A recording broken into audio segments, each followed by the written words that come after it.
নমস্কার, শান্তনু হাজরা বলছি। বাংলার বায়ু, বাংলার জল, বাংলার বাম, বাংলার ভাম। এই ভামেরা আগামী দিনে এই গোটা দেশটাই রাজত্ব করবে। ইয়ংদের আর কোনো সুযোগ হবে না। অর্থাৎ বামফ্রন্ট যেটা চেয়েছিল যে ইনকলাব জিন্দাবাদ, ভামেরা সব খাবে, জওয়ানরা বাদ, এ এখন সেই দিকেই যাচ্ছে। সেই জন্য বললাম বাংলার মাটি, বাংলার জল, বাংলার বাম, বাংলার ভাম।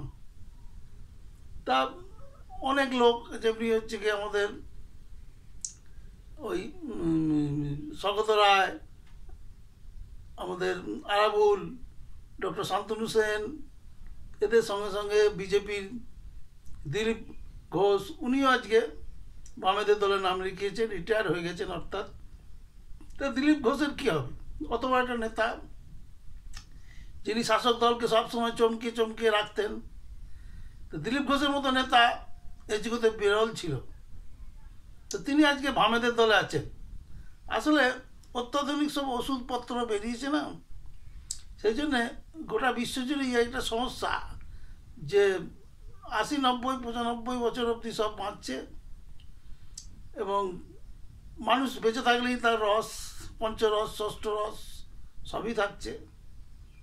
তো দিলীপ দা মানুষের জীবনে 4টে অংশ আমাদের তো বৈদিক যুক্ত হয়ে আসছে: ব্রহ্মচর্য, গারস্থ, বানপ্রস্থ, সন্ন্যাস। দিলীপদার অবস্থা বানপ্রস্থের টাইম, কিন্তু উনি গারস্থ জীবনটা কমপ্লিট করেননি বলে এখন গারস্থের মধ্যে প্রবেশ করেছেন। এই গারস্থ জীবনে তার উনি বিয়ে করেছেন, ওনার স্ত্রীর নাম রিঙ্কু মজুমদার। এই রিঙ্কু মজুমদার পূর্বাশ্রম, অর্থাৎ আগে যাকে বিয়ে করেছিলেন সেখানে একটি ছেলে আছে, সেই ছেলে চলে গেছেন, মুক্তি দিয়েছেন তাকে। তাই তার আকাঙ্ক্ষা যে আবার সেই ছেলের জায়গায় একটা ছেলে আসুক। তা দিলীপ দা পারবেন কি?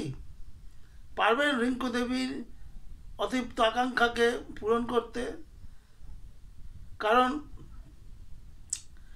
যতই বয়স হোক, যুগটা তো পাল্টেছে, ওষুধের যুগ।